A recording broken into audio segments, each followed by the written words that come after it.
tonight's Monday Night Showdown with my Giants. Come on, Big Blue! Patrick Mahomes and company face a must-win game if they want to keep pace in the AFC West. Our panel weighs in on what they need to see from KC tonight. Huge injury news rocks the NFL with enormous implications for the Super Bowl chase. Can the Titans recover from losing Derrick Henry? And how does his loss change the balance of power in the AFC? And the Cowboys sit Dak Prescott and win anyway. What Sunday's surprising win tells us about one of the league's best teams. Hey everybody, I'm Max Kellerman. Welcome to This Just In, a fast hour around the world of sports and how I see it. And this just in, Sean Payton confirmed that Jameis Winston tore his ACL and also suffered MCL damage in the Saints win versus the Bucs yesterday. Talk about a Pyrrhic victory. Sean Payton said that the Saints are satisfied with their quarterback room, which includes Trevor Siemian, Taysom Hill, and rookie Ian Book. Nevertheless, there's some quarterbacks out there. One in particular might be a good idea to go kick the tires on, if you know what I mean.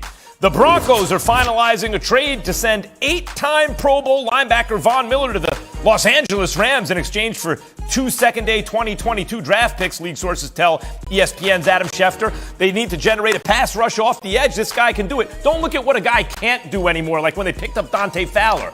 Look at what a guy can do, because this guy can still rush the passer. You put him on the line with Aaron Donald, I just want to see those two guys out on the field together, you know. Upper echelon Hall of Famers. Let's bring in front office insider Mike Tannenbaum and NFL analyst Jeff Saturday. Jeff, let's start with you.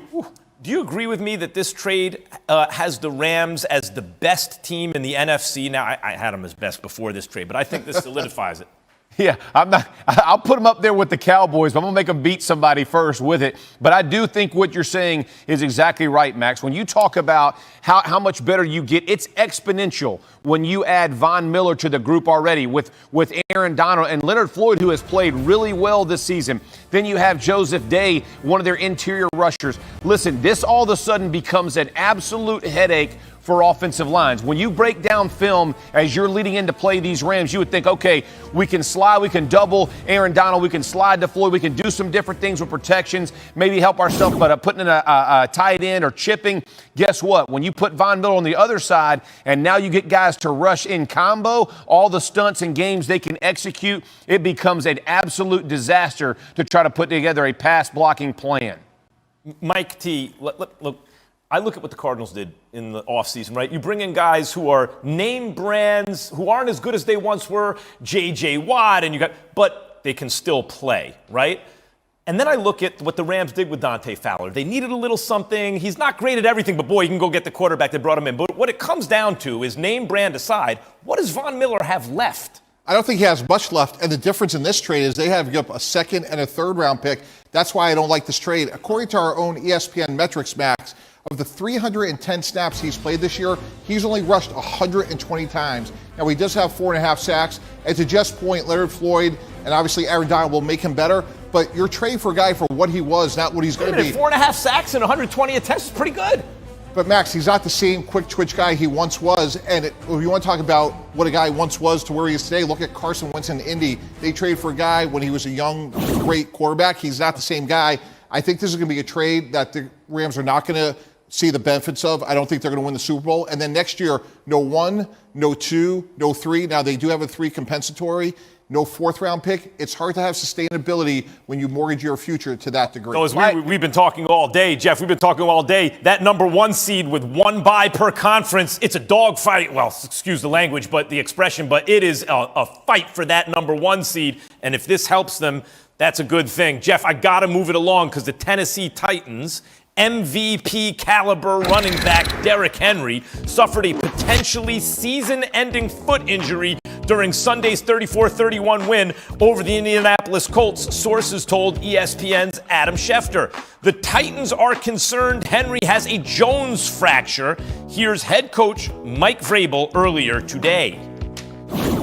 Derrick's going to have surgery in the morning, and we're not going to put a timeline on when he may return.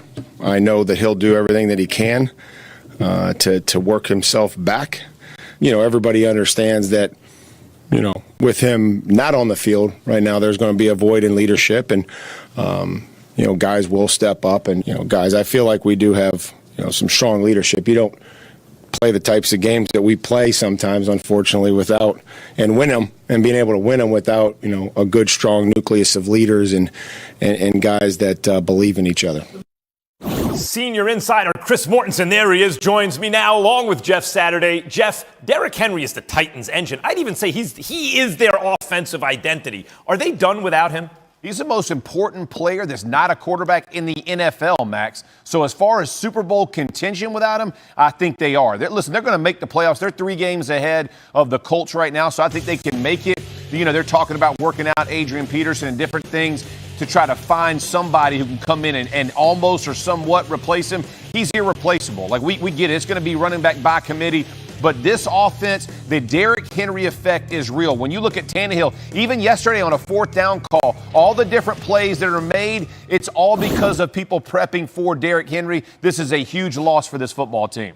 Meantime, Mort, they just missed out on Mark Ingram, right? Like, that would have been nice to know about this a couple of days ago. And it's crazy how fast stuff changes, because when they beat the Colts, they sweep the division series and they have a 3-game lead. Season's over. Oh, no, wait a minute. All of a sudden, maybe it's not over. What are the options out there for them to at least compensate for this loss somewhat, Mort? Yeah, there is no replacing Derrick Henry. That's like right. Jeff was mentioning. And there's nobody even close.